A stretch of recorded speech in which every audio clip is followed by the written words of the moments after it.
আমি শ্রীরামপুরে নমিনেশন দিলাম। 2016 সালে শ্রীরামপুরে প্রথম নির্বাচনে লড়েছিলাম। শ্রীরামপুরবাসী প্রচুর পরিমাণে আমাকে দুহাত ভরে আশীর্বাদ করেছিলেন।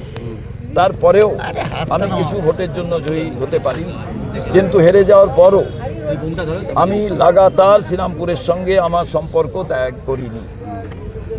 আমি চেষ্টা করে গেছি যে কোনো অনুষ্ঠানে, যে কোনো উৎসবে, যে কোনো সমস্যায়, এবং বিশেষ করে বড় মসজিদের পাশে ওয়েলিংটন জুট মিলে নামাজে এসছি, ঈদে এসছি, রথযাত্রায় এসছি, জগন্নাথের কাছে প্রার্থনার জন্য এসছি। বহু মানুষ আসেন।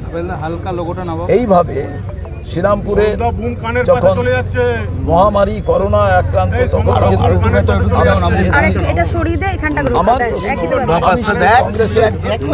আমি শুধু কংগ্রেসের প্রার্থী নই, আমি শ্রীরামপুরবাসীর প্রার্থী।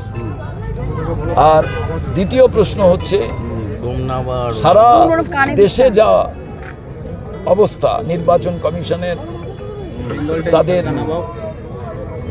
নির্বাচন কমিশন পরিচালনার ক্ষেত্রে পশ্চিমবঙ্গের মধ্যে শ্রীরামপুর, যেখানে আমি নমিনেশন দিলাম, প্রায় 48,000 নাম বাদ গেছে একটি বিধানসভা, এবং রিসরায় ঢুকে বাঁদিকের যে বস্তি, ওয়েলিংটন জুট মিল থেকে সোজা যাবেন, গিয়ে বাঁদিকে, তারপরে আবার বাঁদিকে ঘুরবেন, যে বস্তিটি আছে সেখানে ঢুকবেন, একজনও কারুর নাম নেই।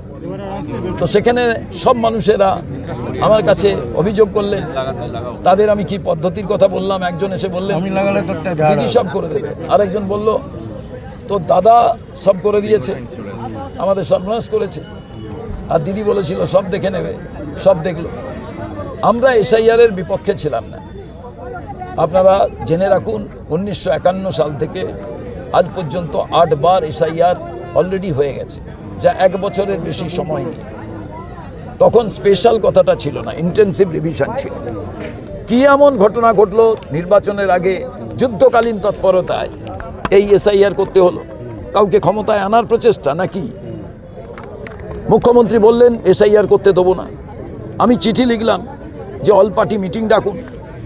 আমি বললাম বিধানসভার ভেতরে রেজলিউশন নিন, আমাদের বিধায়ক নেই, কিন্তু সব বিধায়করা মিলে তামিলনাড়ুর মতো রেজলিউশন নিন, এবং সবাই মিলে গিয়ে প্রতিবাদ করি। তখন কিন্তু এটা ঘটলো না। আজ আমরা জানি কি, 1952 সাল থেকে প্রথম নির্বাচন হচ্ছে। নির্বাচন মানে কি? গণতন্ত্রের প্রধান উৎসব।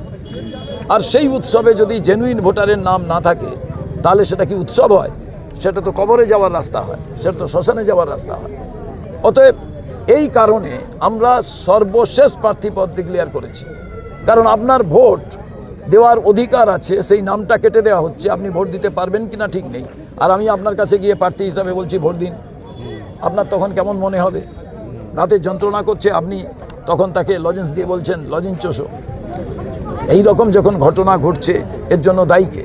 দুটো রাজনৈতিক দল আর নির্বাচন কমিশন।